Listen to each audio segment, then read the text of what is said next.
Assalamualaikum warahmatullahi wabarakatuh. Perkenalkan, nama saya Muhammad Rafa Ramadhani dengan NPM 24170510003. Di kesempatan kali ini saya ingin menjelaskan tentang tugas 10 teori bahasa dan automata, yaitu Turing Machine atau mesin Turing. Oke, sebelum kita ke soalnya, seperti biasa hmm, kita belajar dulu atau kita cari dulu materi Turing Machine itu apa. Oke.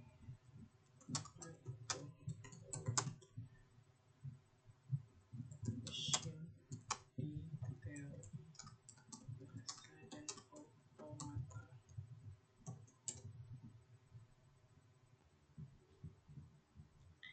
Oke, jadi ChatGPT itu bakalan ngejelasin kita apa itu Turing Machine. Oke, kita tunggu sampai ini selesai dulu kayaknya.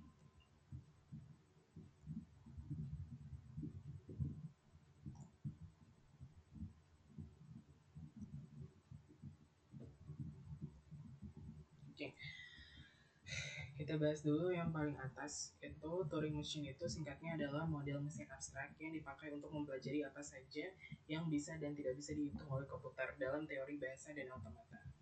Jadi, gambaran Turing Machine itu sebagai sebuah kepala yang bisa baca atau tulis, bisa membaca simbol di pita, bisa menulis mengganti simbol di pita, dan bisa geser ke kiri atau ke kanan.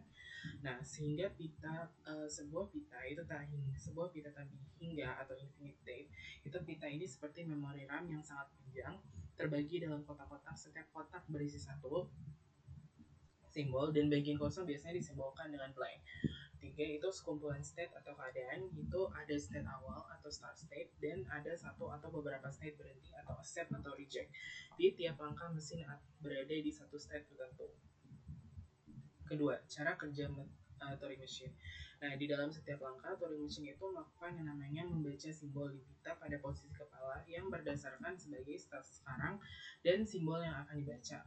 Nah, mesin itu akan menulis simbol baru, boleh sama atau boleh beda, menggeser kepala ke kiri atau ke kanan, berpindah ke state lain. Nah, notasi formalnya ada ini, ada M sama dengan Q sigma, R epsilon, Q0, Q accept, dan Q reject, atau Q diterima atau Q ditolak. Penjelasannya ini ada, dan ini artinya adalah state symbol, state baru, simbol baru, arah gerak.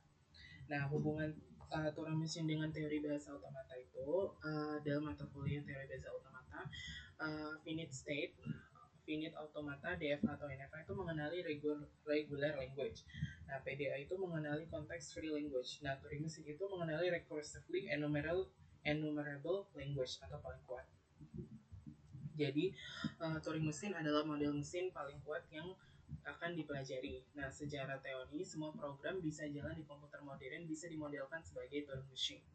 Nah, intuisi sederhananya, Turing Machine itu sering dipakai untuk mensimulasikan algoritma secara teori, menentukan apakah suatu masalah itu dapat diselesaikan atau tidak dapat diselesaikan oleh komputer. Contoh klasiknya itu ada masalah yang bahkan Turing Machine pun tidak bisa diselesaikan, misalnya halting problem, apakah suatu program akan berhenti atau jalan selamanya. Oke, ini kita sudah belajar sedikit tentang Turing Machine, kita langsung aja ke soalnya. Jadi, jika sebuah di sini ada soalnya, jika sebuah Turing Machine memiliki pita dua arah tak terbatas, apa artinya? Yang A itu kepala baca tulis bisa bergerak hanya ke kanan, yang B kepala baca tulis bisa bergerak ke kiri atau kanan tanpa batas, yang C itu pita terbatas hanya pada simbol liput, yang D Turing Machine menjadi finite automata. Yuk, kita bahas satu-satu. Nah, pita Turing Machine. Pita atau tape adalah media memori Turing Machine. Nah, setiap sel pada pita dapat menyimpan satu simbol dari alfabet Turing Machine. Pita biasanya dianggap tidak terbatas, infinite atau teoritis, artinya Turing Machine tidak akan menghabiskan ruang untuk menulis simbol baru. Nah, pita dua arah tak terbatas ini, dua arah itu berarti kepala bisa baca tulis, bisa bergerak ke kiri, left atau ke kanan atau right. Nah, tidak seperti model pita satu arah yang hanya bergerak ke kanan, Turing Machine dengan pita dua arah lebih fleksibel. Kepala Turing Machine dapat kembali ke simbol sebelumnya untuk membaca atau menulis lagi. Nah, mengapa penting? Itu tuh memberikan kemampuan Turing mesin untuk memodifikasi simbol yang sudah dibaca sebelumnya sehingga bisa melakukan komputasi yang lebih kompleks. Misalnya, Turing Machine bisa memindai input, menandai simbol, kemudian kembali untuk memeriksa atau memperbarui hasil sebelumnya. Nah, kesimpulannya, jadi itu tuh pita dua arah tak terbatas memungkinkan Turing Machine bergerak ke kiri atau ke kanan tanpa batas, bukan terbatas hanya ke satu arah, dan bukan berarti Turing Machine menjadi finite automata. Itu adalah salah satu fitur yang membedakan Turing Machine dari automata sederhana seperti DFA atau PDA. Nah, berdasarkan penjelasan yang sudah saya jelaskan dan juga pembelajaran yang kita dapatkan tadi, bisa kita simpulkan bahwa uh, bisa kita simpulkan jawaban yang benar adalah jawaban yang B, yaitu kepala baca tulis bisa bergerak ke kiri atau kanan tanpa batas, seperti itu. Oke, ini kita jadikan sebagai kuis.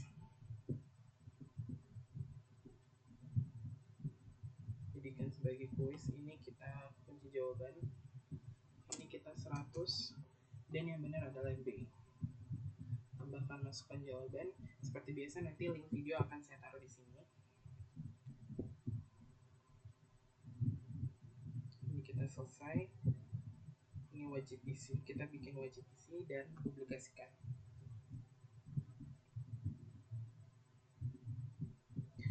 Baik, sekian itu saja penjelasan dari saya tentang tugas 10 teori bahasa otomata yaitu Turing Machine.